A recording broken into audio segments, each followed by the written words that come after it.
So 1.5 years ago, we decided that our fields here, this was an empty space with some grass and we were growing some food stuff, but not much.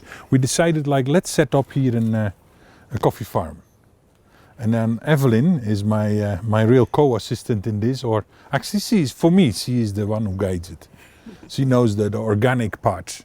So we decided like, okay, let's intercrop, let's try to get the coffee in such a way that we get the best out of it, best practice in organic.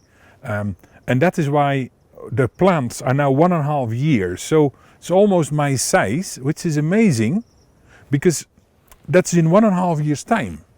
Yeah. So now the coffee is coming like by this time. The flowers are there, the coffee is starting to grow. So usually it takes 3 years to have a mature tree to give full coffee.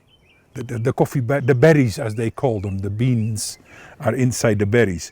So here it's very interesting if you see when they flower, it means we get rain. Yeah.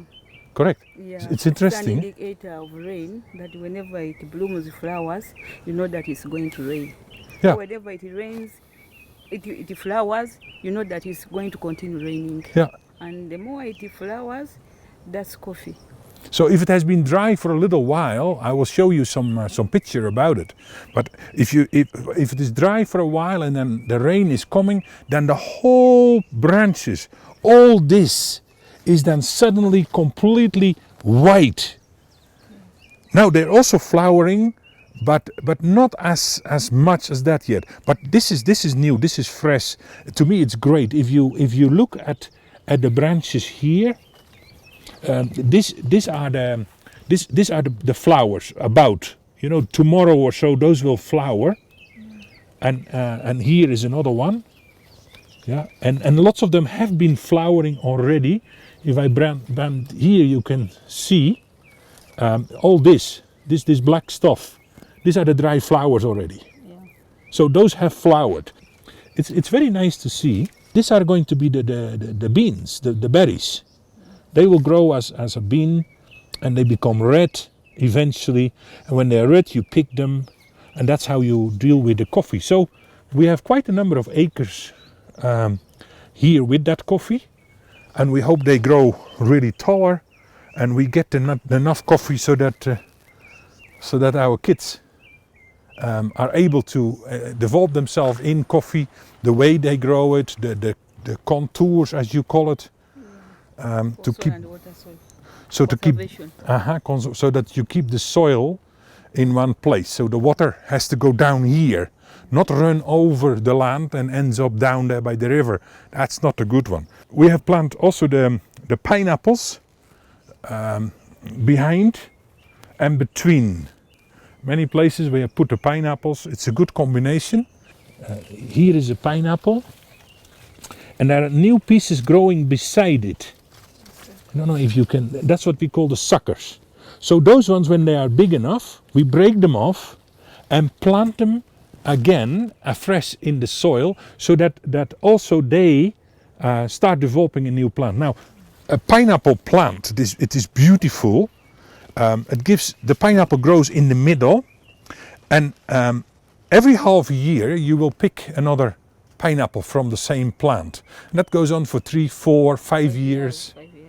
And so eventually you have one as the first one, then you get like 2 or 3, and it multiplies. It's great. It is beautiful. I wish you could all come and have a look at it yourself. It is a great joy. So we are eating very sweet, healthy pineapples ourselves, organic.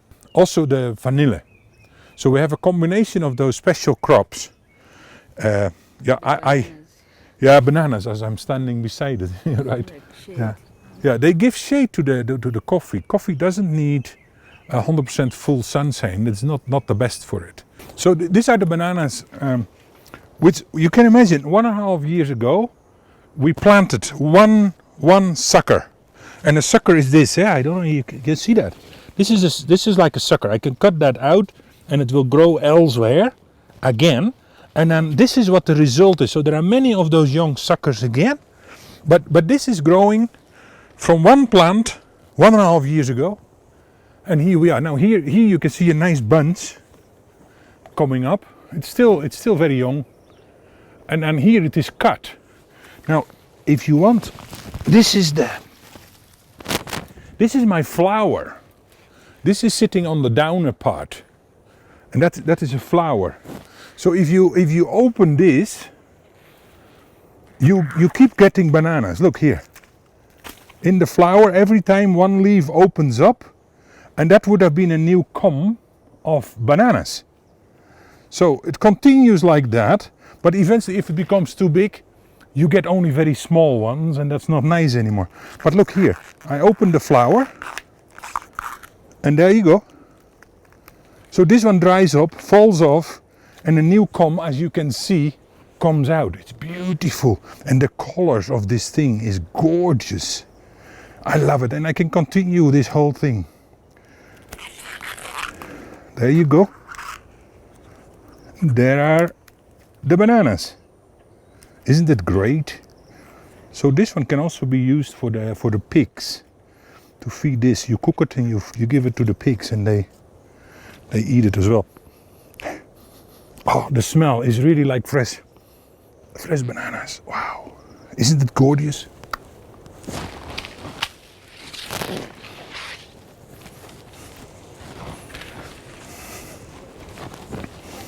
So this is the end of the flower, which was in that big thing, which I see that this comes off, and here is where we have cut it. So this will not come up anymore. This is the end. When this is full grown, the weight is humongous. Really, it is. You need 2 people, adults, to carry this when this is full grown.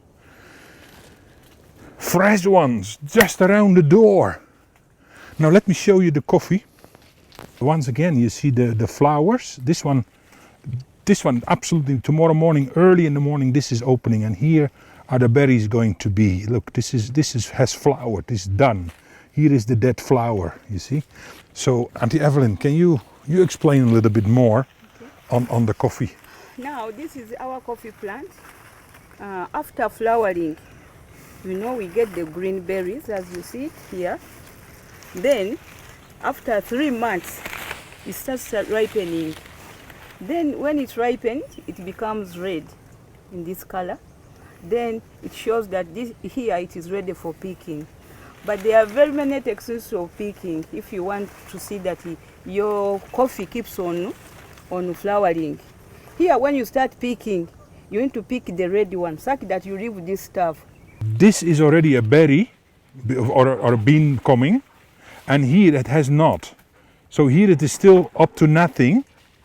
And now if you pick a ready bean from between here, or you strip them. Some people strip it, they take everything off, and then you damage the small ones, avoiding you from getting more. So if you pick it instead of stripping it off, then your load, what you're going to get out of this, is great. Evelyn, continue. So when you are picking, make sure that you don't remove this stuff here, because next time it's going to do what? To flower again. To flower again, yeah. Most of farmers, that's how they lose into their gardens, and they say we are not getting coffee, our coffee is not doing well. It's also another problem in picking. So now we want to train them from production up to picking. There is a very nice berry here, and if you take off the skin, you put it in your mouth. Here is the bean. The actual bean is in here. This is the actual bean, and if you put it in your mouth, and they are really red, they're sweet, very sweet. I love it. So by bending the branch, you think like they're destroying? No, because now otherwise it keeps bringing new branches on the top, and eventually you can't reach there anymore. But by bending, new ones keep coming up here. So you keep the thing manageable as far as the height is concerned, and that's a very important thing for us. Yeah, and it's also easier to pick rather than you're dropping. Up. When you bend it when it has grown up, sometimes you find that you have broken it again. So here it is already bent, so you just pick when it is in between your height. So when you manage the garden very well with a lot of water, you harvest the whole year. So now here, like we have already harvested like 5 kgs. From this one? From this one. And then again, we are also going again to harvest, which means that we might get 20 kgs from this one plant. In 1 year? Per season. Per season? Yeah. So sort of 2 seasons in a year is what you pick, sort of, not exactly, depending on the water, of course. Yeah, depending on the water and how you manage it. But we find that if a whole year you may pick 30 kgs. Because the way you keep the water, it doesn't stop flowering, and it will never stop picking coffee throughout the year from the same plant. Can I show you the basket? Takes a long time before it is full, but this is gorgeous stuff. This is gold. Black gold, because a nice cup of coffee means gold, isn't it? I want to help, as Noah's Ark, I want to help many, many more kids. How are you? Good. How do you do that? How can you help another 10,000 or 20,000 kids? How do you do that? I don't want to bring them all in a children's home, or that's not what we are looking at. So if I can help families by growing better quality coffees, because here around us, so many people are involved in coffee growing, coffee farmers you could call them. So we started the coffee association to bring the farmers on board. So together with our young people and Auntie Evelyn, we try to teach them how to care better for their coffee plants, so that we together get better qualities and therefore a better price, so that they can help their own family to have better feeding, and the kids can go to school. So that is a thrill to realize that. So rather than bringing the food, they can grow the coffee, which is doing excellent in this area, and therefore we don't have to keep feeding them. We help them on a practical way, and their children equally get involved in the coffee. It's amazing.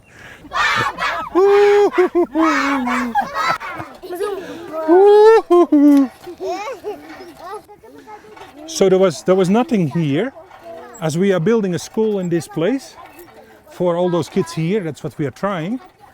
So first the people fetch the water from the river down, and that is not clean, with all the risks of getting river blindness and all sort of stomach diseases. So we felt like this is an important one, and it helps them with clean water. Yo, I made another one. Good. Clean water is such an essential for those people, because if they have water which is not clean, they are supposed to boil it, and the boiling is often a challenge. Where do you get the firewood? And if you have firewood, you want to use it for cooking your food rather than cooking some water. So they easily take it when they're thirsty, without cleaning, without filtering, without cooking. So this is life. Water is life. Many people use that slogan, but it is really true. I've seen it in first hand. If you see the number of cases with cholera. Yo, next one. So I want to develop another type of pump, which is going to be in a treadmill, so that the kids can play, get rid of their energy, and at the same time they pump water. That's fun. Hey, at home there, you can imagine when you open the tap, somebody is standing on the other side to pump the water into your tap. Could you imagine? For sure not. We are blessed if you can open the tap and there is water. Here it's work, and you have to bring it all the way to your place. Off they go. You see the little one? Isn't it great? As small as they are, they need to learn. So a very small jerry can of probably 1 liter, half a liter even, on her head. The kids are excited because they don't see many white people here in the village. So it's nice. But behind me is where we are constructing the school with an organization from Holland who are raising the funds, Run for Rio. They proudly raise the funds to help a lot of those kids, to avoid them to get onto the streets as street kids or to be exploited for fishing, for sand mining and all that sort of thing. So the first 3 classrooms are sort of okay, finished. From on this side here, you see a lot of the digging which has been done. That's for a second toilet building, because right there where we are standing here, it's our desire to put more classrooms, as we would like to have a full school fledged with everything what the kids needs in the village. So you educate the kids, but you get the parents. The parents have to understand what the kids are learning. It's a great piece of development. Many of the parents do not know how to write or to read at all, nothing. So I want them to be able to learn that. So one of our classes we are going to do is adult literacy, so that they learn to write and to read and mathematics, so that they can count what would my product be worth, how much am I supposed to get. So we're going to put classrooms there. And then in front, as close to the road, we want to put a clinic. Because so many women still deliver in home situations and die during that, and many children do not survive that. So we are desiring to help that. Here I have got one in my hand who might have malaria because I feel some temperature. Let me have a look in your eyes. Come here. Yeah? No, open. Open. The way I feel his temperature by just holding him, I'm like, this could be a malaria case. So we desire to have a clinic here so that we will help the surroundings here with better health care. You see, there are lots of head diseases. If you see this head, this is really not okay. That should get proper medication, and here is another one. Beside the fact that he is dirty, you can also see that the head is pretty unhealthy. And these are not very, very difficult diseases to treat. Very simple, it's cheap, easy to be done, but people don't pay attention to it, so they rather cut a hair off, and that's the end of the story, they think. I'm going to the school. Are we going? We go, we go, we go, we go. We go, we go, we go, we go, and again, we go, we go. So this is a humongous piece of work which has been done by the local people. So they get paid for that, of course. So now our task is to start putting a floor and a sort of a tank which will take all the feces and the dirty water. Okay. Hello. You don't find this often in the village. The quality we try to put up will last for ages. It has even a ceiling. This is a blackboard, or I would call it a green board because it's the green color. That's a big one. They often don't have that in a classroom. They're looking forward that we start using the school, and then I can't help all of them at the same time. I'm still looking for sponsors, people who will sponsor one of those kids with €22.50 or €25, something like that in Europe, and a kid can go to school, gets a meal every day, and will be gladly learning. So if you're interested, if you hear this, please look at our website, www.NACMU, standing for Noah's Ark Children's Ministry, Uganda. Please have a look in it and support one of those ones. I would love to see them all in school. Okay, we go. Do we? We go, we go. We go, we go.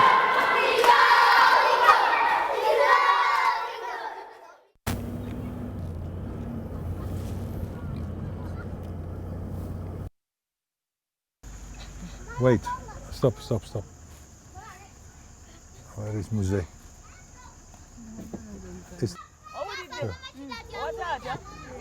So her father is very sick. He's trying to care for, I think, 9 children, isn't it? They have 9 children, and the situation is in a bad condition. He can't walk anymore. He's paralyzed completely. His wife left him a while ago. So he's struggling alone. It's sad. To me it hurts. I hope never to end up like that. That part of life. Anyway, that's what we see here lots in the village. He has a coffee plant, coffee tree right beside the house here where the kids are standing. That's tradition.